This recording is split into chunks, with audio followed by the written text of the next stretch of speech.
युवा प्रतिष्ठान मनमेल पडवा विरार पूर्व यांच्या वतीने सार्वजनिक मागे गणेश जयंती उत्सव वर्ष 10 मोठ्या उत्साहात आणि भक्तिमय वातावरणात साजरा करण्यात येतो आणि त्या निमित्ताने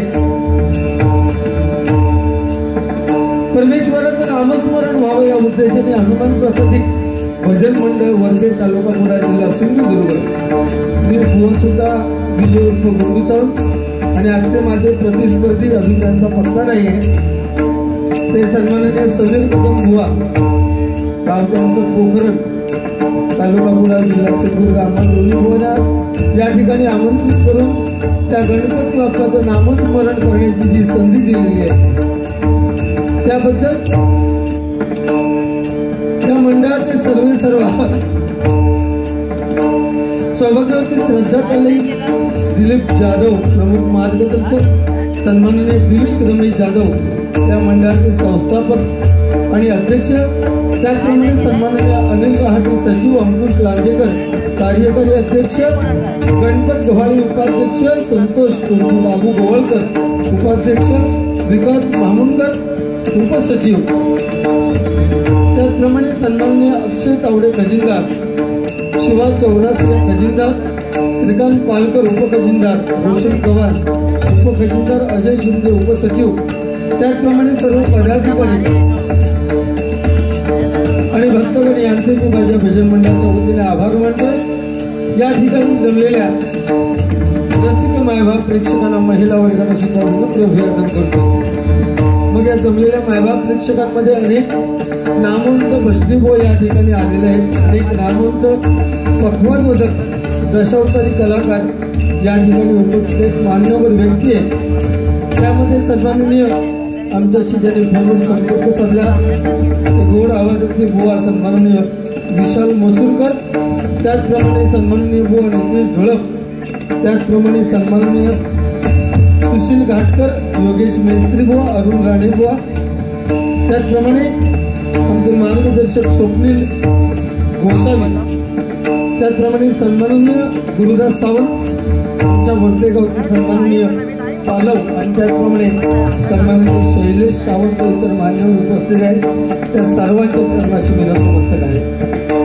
महाराष्ट्राचं नव्हे तर संपूर्ण जगताचं दैवत श्री गणरायाला वंदन करून, विद्येचं दैवत सरस्वती मातेच्या चरणी नतमस्तक होऊन, तिथली स्थान देवता आणि रंग देवतेला वंदन करून, माझी ग्राम देवता ही सातेरी मातेच्या चरणाची लीन होऊन, सत्याचा मालिक श्री सत्यनारायणाला वंदन करून, परास्परी माते समान बनलेल्या छत्रपती शिवाजी महाराजांना मनाचा मुद्रा करून, जबलवारीच्या या आमने सामने सामन्याला सुरुवात करतो। जय हिंद, जय महाराष्ट्र। अतिशय उत्कृष्ट आणि सुंदर अशी साऊंड सिस्टीम आहे, त्यांचे सुद्धा मी आभार मानतोय, त्यांना शुभेच्छा देतोय। मौली पेटीचा आवाज होता, थोडा कमी करा।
जाने कहा गए वो दिन कह देते तेरी राह में नजरों को बुलाएंगे रखुमा माझी पेरणी करी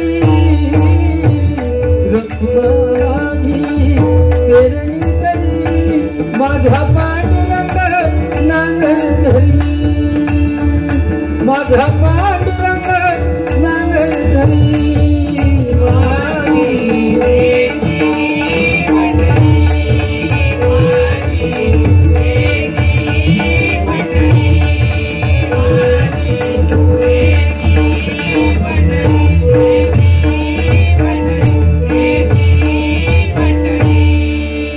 गुरुदत्ताच्या चरणी दत्त नामाच्या कीर्तनी गुरुदत्ताच्या चरणी दत्त नामाच्या कीर्तनी गुरु भक्तीचा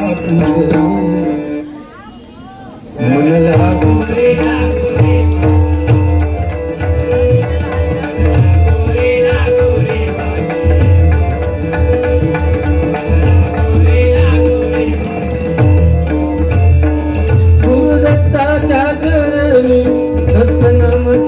कीर्तनी तू दत्ताच्या चरणी दत्तनामाच्या कीर्तनी गुरु भक्तीचा मन लागू रे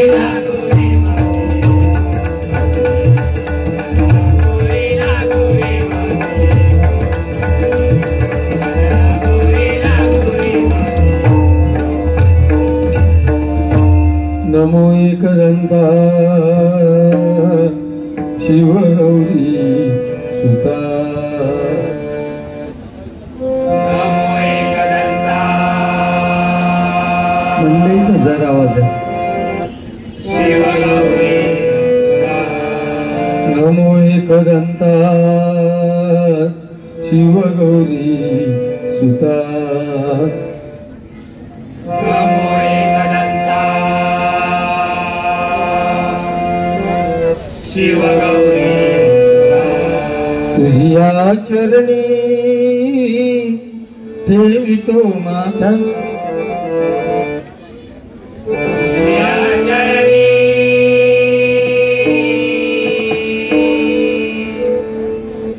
ठेवितो माथा तुझिया चरणी ठेवितो माथा तुझ्या चरणी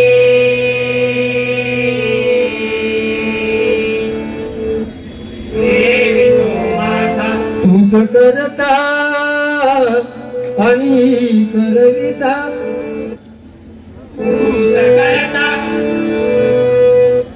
आणि करविता तूच करता आणि करविता तूच करता आणि करविता शरण आलो मी तुला भगवंता शरण आलो मी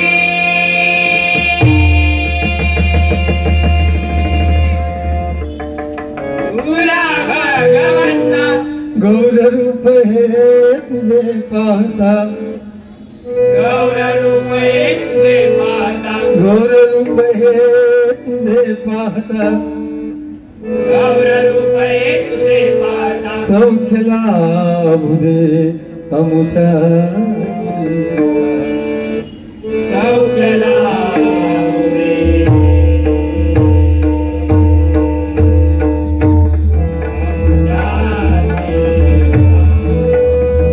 सौख्य लाभू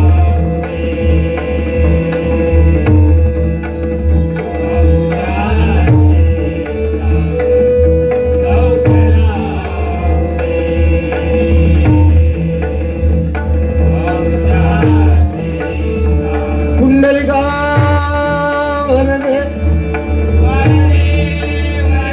हरी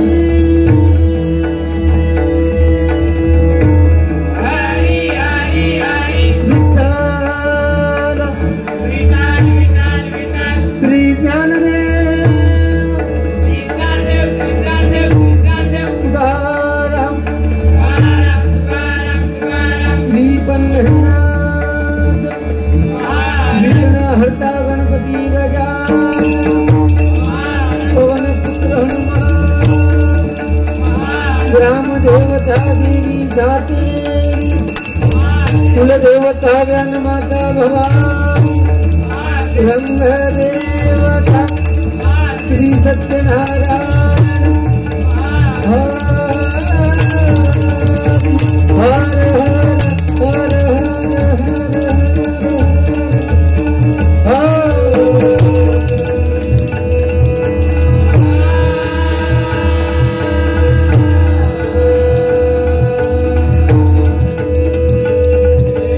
सुप्रसिद्ध भजनकार गुरुवर्य अशोक सावंत तुलसीदास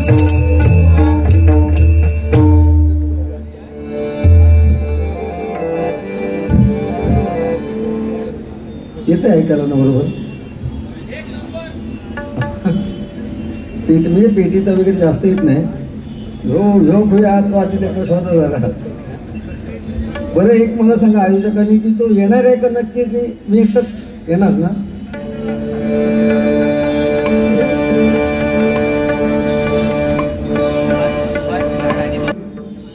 ही वारी खूप दिवस जवळजवळ 2 महिने अगोदर ठरलेली आहे आणि ज्या बुवाला टायमिंगचं बंधन पाहता येत नाही त्यांनी खरं तर कार्यक्रम घेताना विचार करायला पाहिजे. कारण मुंबईसारख्या ठिकाणी टायमिंगचं बंधन असतं की 10 साडेदहा झाले की कार्यक्रम बंद करतात, म्हणजे कायद्याचा विषय येतो. आता 8 वाजलेत, मी किती वेळ अजून भजन करायला? मी पूर्ण भजन करू शकतो, मी मायबाप प्रेक्षकांना 10 वाजेपर्यंत थांबू शकतो, काय विषय नाही. परंतु याचा हिस्सा काय असणार हे विचार करायचा आहे, लक्षात घ्या. कारण ट्रेन आहे मध्ये, आता सध्या लेट ट्रेन आहेत, मग आपण त्या वेळेवर निघणं गरजेचं आहे. आपण कार्यक्रमाच्या वेळेत, कारण मायबाप प्रेक्षक अगदी टायमिंगवर हजर राहिलेले आहेत. या मंडळाने जो कार्यक्रम ठेवलेला आहे तो डबलबारीचा ठेवलेला आहे का, तर या ठिकाणी आपल्या कोकणी लोकांची वस्ती जास्ती आहे हे उद्देशाने केलेलं आहे. मागी गणेश जयंती आणि आपण प्रत्येक जण करतो तो दुसरा भाद्रपद शुद्ध चतुर्दशीला गणपती बाप्पाचं प्रत्येकाच्या घरी आगमन होतं. मळीपासून पार्वतीने मातृपुत्र बनविला, मुंडके कापुनी गजासुराचे गणपती केले त्याला, तो शिव पार्वतीचा पुत्र गणपती बाप्पा गजानन. आणि अदिती आणि कश्यप मुनी यांचा मुलगा हा जो मागे गणेशजींचा गणपती बाप्पा, जो त्याला मोहत्कट वेळ आहे असं म्हटलं जातं, तिलकुंज जयंती असं सुद्धा म्हटलं जातं. आणि त्यामुळे आपण हा उत्सव साजरा करतो. मायबाप प्रेक्षको, कलियुग आहे. या कलियुगात मोर नाचताना रडतोय, हौस मारताना गातोय, जिवंत माणूस या कलियुगात पाण्यामध्ये बुडतोय आणि मेलेला माणूस पाण्यावरती तरंगतो. हे कलियुग आहे. या कलियुगामध्ये पाप हे घडतच राहणार, पुण्य आपल्याला करावं लागतं. तुम्ही जे कर्म करणार ते कर्म तुमच्या सरते शेवटी उपयोगाला येणार आहे. इथे जन्माला आलेल्या प्रत्येक माणसाला आपल्या कर्माचे भोग भोगलेच पाहिजे, हा कलियुगाचा नियम आहे. पूर्वीच्या काळी चालायचं की मागच्या जन्मी केलं तर या जन्मी फेडायचं. आता तसं नाही, या जन्मात केलं तर तुम्हाला या जन्मातच फेडावं लागतं. किंबहुना जर तुम्ही सकाळी एखादी वाईट गोष्ट केली तरी संध्याकाळपर्यंत तुम्हाला फेडावी लागते. इथे तुम्ही दुसऱ्याबद्दल मनातल्या मनात जरी वाईट चिंतिलं तरी तुमच्या कर्माच्या त्या वजाबाकी बेरीजमध्ये त्याची नोंद केली जाते. आपण वयोवृद्ध जेव्हा व्हाल, मरणाच्या उंबरठ्यावर असाल, त्यावेळेस आपण जे जे काय उद्योग केले त्याचा चित्रपट आपल्या डोळ्यासमोर येतो. म्हणूनच तर प्रभू रामाचा बाप दशरथ राजा याने सुद्धा मरणाच्या उंबरठ्यावर असताना मोठ्याने किंकाळी मारली होती. का किंकाळी मारली होती? तर ऐन तारुण्यात त्याने श्रावण बाळाला मारलेला बाण, त्यानंतर श्रावण बाळाचं ओरडणं आणि एकुलता एक श्रावण बाळ मुलगा गेल्यानंतर त्याच्या आई वडिलांचं विवळणं हे दशरथ राजाला त्याच्या नजरेसमोर दिसत होतं. म्हणून त्याने मरणाच्या उंबरठ्यावर असताना दशरथ राजाने सुद्धा मोठ्याने किंकाळी मारलेली होती. लक्षात ठेवा. सत्य, त्रेता, द्वापर आणि कली, सत्ययुगात जर परमेश्वराच्या जवळ जायचं असेल तर त्याच्यासाठी हजारो वर्ष तपश्चर्या करायची. पूर्वीचे ऋषीमुनी चांगदेवाने 1400 वर्ष तपश्चर्या केली. रावणाने तर 10,000 वर्ष ब्रह्मदेवाची तपश्चर्या केली. हजारो वर्ष तपश्चर्या केल्यानंतर कुठेतरी परमेश्वराची प्राप्ती झाली. त्यानंतर आलं त्रेतायुग. या त्रेतायुगात जेवढं तुम्ही होम हवन मोठमोठे यज्ञ कराल तेवढं परमेश्वराच्या जवळ जायचा मार्ग होता. त्यानंतर आलं द्वापारयुग. या द्वापारयुगात पूजेला आणि अर्चनेला महत्व आलं. जेवढी तुम्ही जास्त वेळ पूजा कराल, परमेश्वराची अर्चना कराल, तेवढा परमेश्वर तुम्हाला जवळ नक्की भेटेल. आणि आता हे कलियुग आहे. ह्या कलियुगात तयारायचं असेल तर जास्तीत जास्त तुम्ही नामस्मरण केलं पाहिजे, तरच त्या परमेश्वराच्या चरणापर्यंत लीन होणार. 84 लक्ष योनीनंतर 84 दशलक्ष योनीनंतर आपल्याला जर मनुष्याचा देह मिळालाय तर आपल्याला ज्यांच्यामुळे जन्म दिलाय ते आपले आई वडील, यांच्या डोळ्यात शेवटपर्यंत अश्रू येऊ देऊ नका. म्हणजे आपल्या आयुष्यात कधीही दुःख येणार नाही. लक्षात घ्या. आपले आई वडील आपल्यासाठी किती काबाड कष्ट करतात आणि हेच भजनाच्या माध्यमातून आपण देण्याचं काम करतो. आपल्याला आपल्या माणसाची किंमत जवळ असताना नाही कळत. रामायण मुळे त्याच्यामुळेच घडलंय. रामायण, महाभारत, भगवद्गीता ही आपली काव्य आहेत, आपला साठा आहे आणि त्याच्यावरती आपला हिंदू धर्म स्थिरावलेला आहे. लक्षात घ्या. रामायण काय शिकवतं, महाभारत काय शिकवतं, भागवत काय शिकवतं.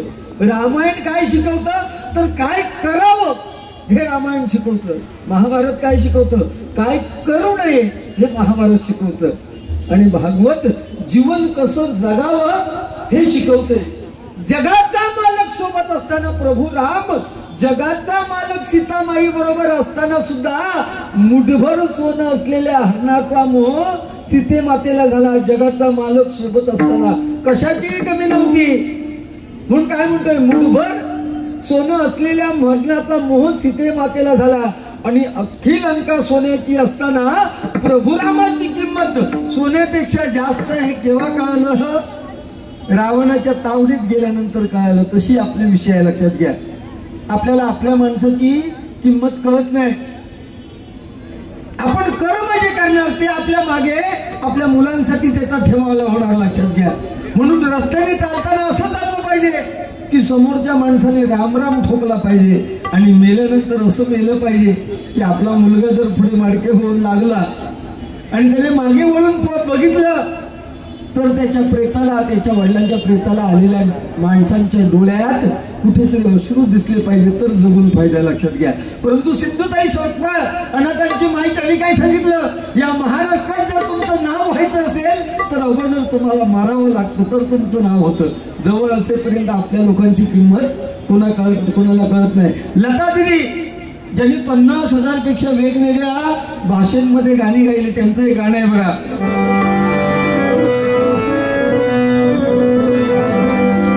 नाम गुम जाएगा, चेहरा ये बदल जाएगा, मेरी आवाज ही पहचान है, घर याद है.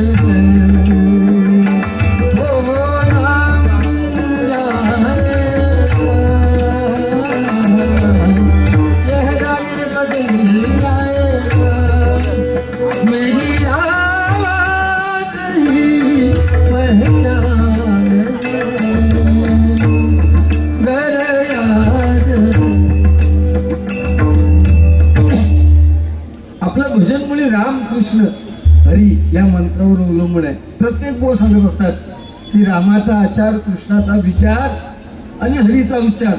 राम, मी प्रत्येक प्रश्नात सांगतो, राम हा शब्द उच्चारायला मायबापेक्षा तो सोपा आहे. राम तुम्हाला समजायला सोपा आहे. राम हा शब्द लिहायला सोपा आहे. परंतु कृष्ण ज्याचं प्रत्येक अक्षर जोडाक्षर आहे, तो कृष्ण जेवढा उच्चारायला कठीण आहे तेवढाच लिहायला कठीण आहे, तेवढाच तुम्हाला समजायला कठीण आहे. 18 दिवसाच्या महाभारताच्या युद्धामध्ये अर्जुनाच्या रथाचा सारथी श्रीकृष्ण झाला. भांडण कोणाचं होतं, सख्खे चुलत भाऊ, म्हणजे 5 पांडव आणि 101 कौरव. 5 पैकी एकालाही धक्का लावू दिला नाही आणि 100 पैकी एका काही शिल्लक ठेवू नाही. तो श्रीकृष्ण आहे. लक्षात घ्या. आणि तो श्रीकृष्ण आपल्याला समजायला पाहिजे. ज्या श्रीकृष्णाला ती छोटीशी बासरी उचलायला 2 हाताचा आधार घ्यावा लागतो, त्या श्रीकृष्णाने आपल्या करंगळीवरती अख्खा गोवर्धन पर्वत उचलून घेतला. काय त्या लीला परमेश्वराची, काय त्या मागचा हेतू. शब्दाला किंमत, आता शब्दाला किंमत कोण देत नाही. आता समोरच्या व्यक्तीला सुद्धा रिस्पेक्ट कोण देत नाही. आता बापाचं आणि मुलाचं नातं संपलेलं आहे, आईचं आणि मुलीचं नातं संपलेलं आहे, भावाचं आणि बहिणीचं नातं संपलेलं आहे. नाती सगळी संपलेली आहे. त्याला एकमेव कारण म्हणजे 7-8 इंची जो मोबाईल आहे ना, त्या मोबाईलचा झालेला अतिरेक आहे. लक्षात घ्या. आणि तो अतिरेक एवढा झालाय की ही नाती सगळी संपुष्टात आलेली. आज कोणाला कोण रिस्पेक्ट देत नाही. पूर्वीच्या काळी समोरून जर एखादे वयस्कर गृहस्थ आले तर आपण नमस्कार करायचो, काय काका कुठे चाललात. आणि आता समोरून वयस्कर माणूस आला तर त्याच्या पुढ्यात एखादा तरुण विमलची पुढी फोडतो, एका हातात हलवतो, सांगतो काका कळलं काही म्हणून सांगतो. ही आजची परिस्थिती आहे. पूर्वीचा काळ आठवा. चाकरमानी इकडे असायचे आणि ते गावी गेले की 1-1 महिना राहायचे. एक चाकरमानी गावी जाऊन जेव्हा निघायचा तेव्हा एसटी स्टँडवर पोचवायला त्याला घरातली 10 माणसं 10 मोज्या घेऊन जायची, ही परिस्थिती होती. आणि एसटी निघाली मुंबईकडे की तो चाकरमणी मुंबईला निघालेला तो पण रडत बसायचा, आणि जी पोचवायला माणसं आलेली होती ती मुंबईला तो चाकरमणी पोचेपर्यंत घरी रडत होती. हा विषय. आणि आता स्मशानात एखाद्याच्या माहिताला गेलो तरी मोबाईल कोणतरी वाटता ढेंगटांग टेंग टेंगटांग टेंगटांग, ही परिस्थिती आहे, लक्षात घ्या. एक साधा अश्रू सुद्धा डोळ्यातून बाहेर पडत नाही, ही परिस्थिती आहे. म्हणून सुरुवातीला ज्या प्रभुरामाची प्राणप्रतिष्ठापना अयोध्येमध्ये 22 जानेवारीला 500 वर्ष आपल्याला ताटकळत राहावं लागलं, त्या प्रभुरामाची प्राणप्रतिष्ठापना अयोध्येमध्ये झाली. आपण किती भाग्यवान आहोत, लक्षात द्या. ही प्राणप्रतिष्ठापना येनकेन प्रकारे बघण्याचं भाग्य आपल्याला मिळालं, म्हणून आपण भाग्यवान आहोत, लक्षात घ्या. म्हणून त्या प्रभुरामाच्या गाण्याने सुरुवात करतोय.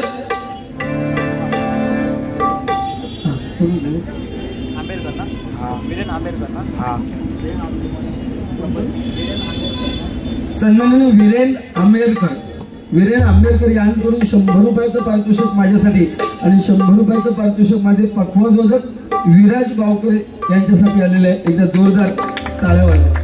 जरा पाणी द्या ना इथे मिळालं तर प्यायला. मौली चाटीचा जरा आवाज द्या ना, तबल्याच्या चाटीचा.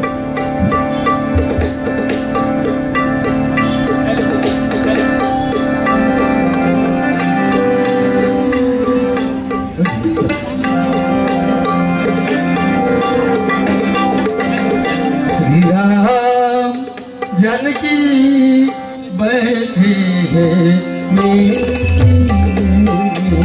श्रीराम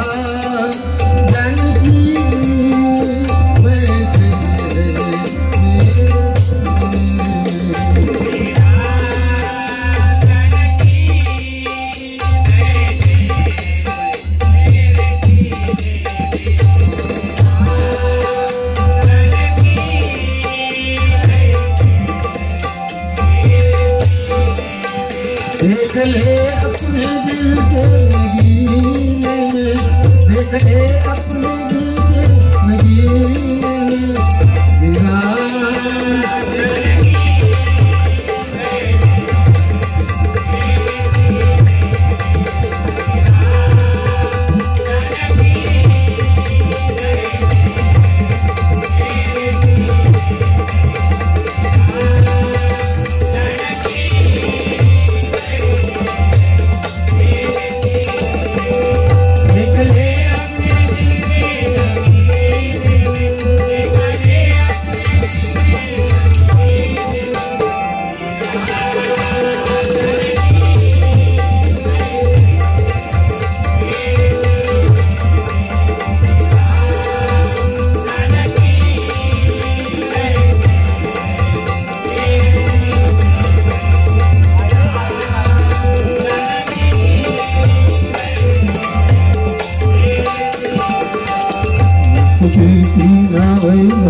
धन्यवाद.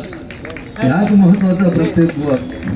टाळ्या फार महत्वाच्या, कारण परमेश्वराने आपल्या शरीराची रचना अशी मुले केलेली आहे की आपल्याला हात दिलेत, पाय दिलेत. मी एखादी चांगली गोष्ट केली तर स्वतःची पाठ स्वतःच्या हाताने थोपू शकत नाही. त्याच्यासाठी तुमच्यासारख्या मायबाप प्रेक्षकांची थाप ही कलाकारांच्या पाठीमागे पडली पाहिजे. आणि जर वाईट केलं असेल तरी सुद्धा मी स्वतः लाथेने स्वतःला मारू शकत नाही. वाईट केलं असेल तर लाथ सुद्धा पडली पाहिजे. सुरुवातीचं भजन घेतोय, अर्ध्यापर्यंत लिहिलो हा तरी होय ना. सन्माननीय रुद्र विकास सावंत यांच्याकडून माझ्यासाठी हे 100 रुपयाचं पारितोषिक आलेल्या मंडळाच्या वतीने स्वागत करतोय आणि या बक्षिसाचा स्वीकार करतोय.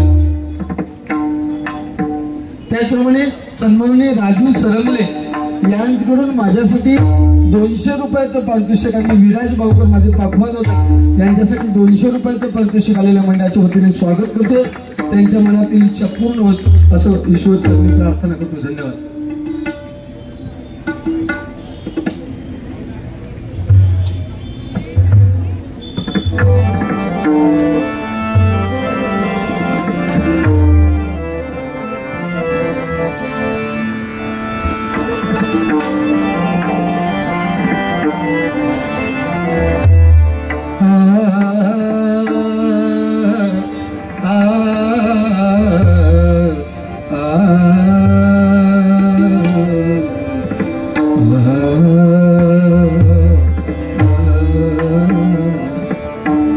अमृताहुनी गोड नाम तुझे देवा, नाम तुझे देवा.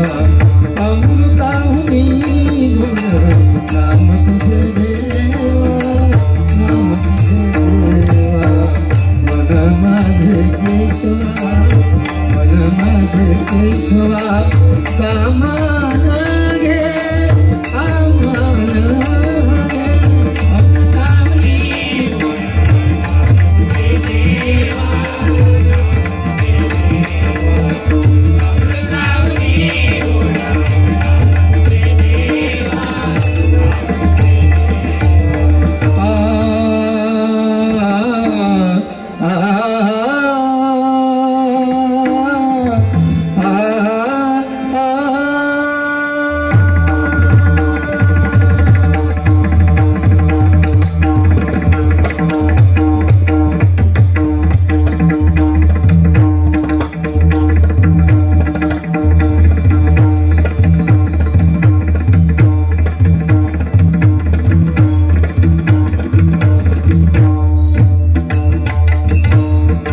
जय जय राम, जय जय राम, जय जय राम कृष्ण हरी.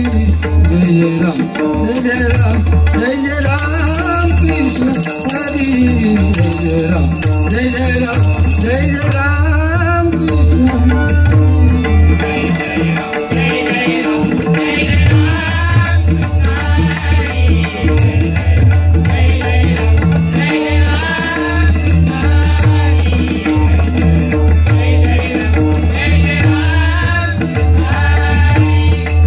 राम कृष्ण हरी. जय जय राम कृष्ण हरी. राम कृष्ण हरी. जय जय राम कृष्ण. राम कृष्ण हरी. जय जय राम कृष्ण हरी. राम कृष्ण हरी. जय राम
जय राम जय जय राम जय जय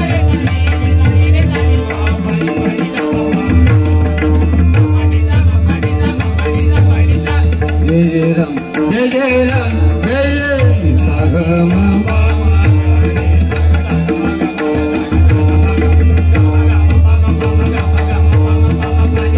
पनिसा पनिसा पनिसा पनिसा पनिसा पनिसा जय जय राम जय जय राम जय जय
गोवर्धन गिरी धारी